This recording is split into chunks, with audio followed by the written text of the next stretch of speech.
Hello, hi.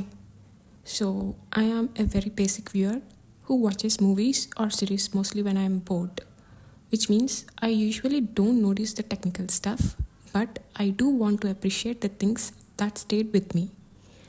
Just like how I would share my thoughts and appreciation with friends and family.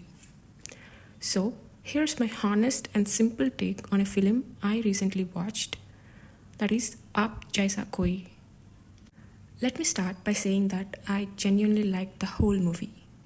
There were some beautiful concepts that the director tried to convey. The first one I liked about is how the film showed that age doesn't matter in marriage. Madhavan's character is 42 and Fatima's is 32, and it didn't feel odd at all.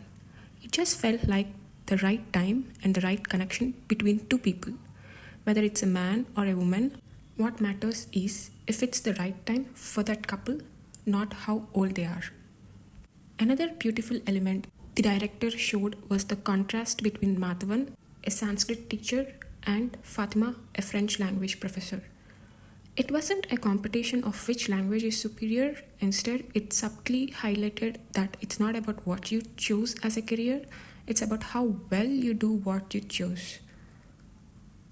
Giving importance to Sanskrit, our ancient language, was refreshing, and also showing mutual respect for different passions was powerful. Now, the main concept of the film that felt meaningful was about the concept of intimate audio experiences. In a world overloaded with visual intimate content, which often affects our psychology and relationships, the film gently points us back to something more meaningful, that is, audio. Why does this matter? Because humans are born to imagine. We used to read books, hear stories from loved ones, and create worlds in our minds. Audio intimacy taps into that power of imagination. It's not about instant gratification, it's about emotional connection. It's about being present, and in that sense, audio experiences are healthier and more sustainable for our minds and hearts than the overwhelming dopamine driven visual content we scroll through daily. Lastly, a very real and relatable takeaway, that is, love needs to be returned with love. If a wife brings tea with affection, it should be received with warmth, not dismissed with disrespect. If she wants to start a business and asks for support, that request deserves love, encouragement, or at least a proper, kind reason for not supporting, not insults or cold replies. Just like in the story of Madhavan's elder brother and his wife, she gave love but got disrespect in return. So finally, she chose herself and her self respect. Respect is the backbone of any relationship, no matter the gender.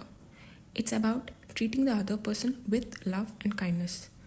And that's what Madhavan's character eventually realized, that women also should be given love, intimacy, and dignity. Not just because they are equal, but simply because they are human beings too. The way the director Vivek Soni showed all these things, I liked it. It felt simple, real, and meaningful. So, yeah, that's all I wanted to share. Just my simple, honest thoughts. And thanks for listening. Bye and take care.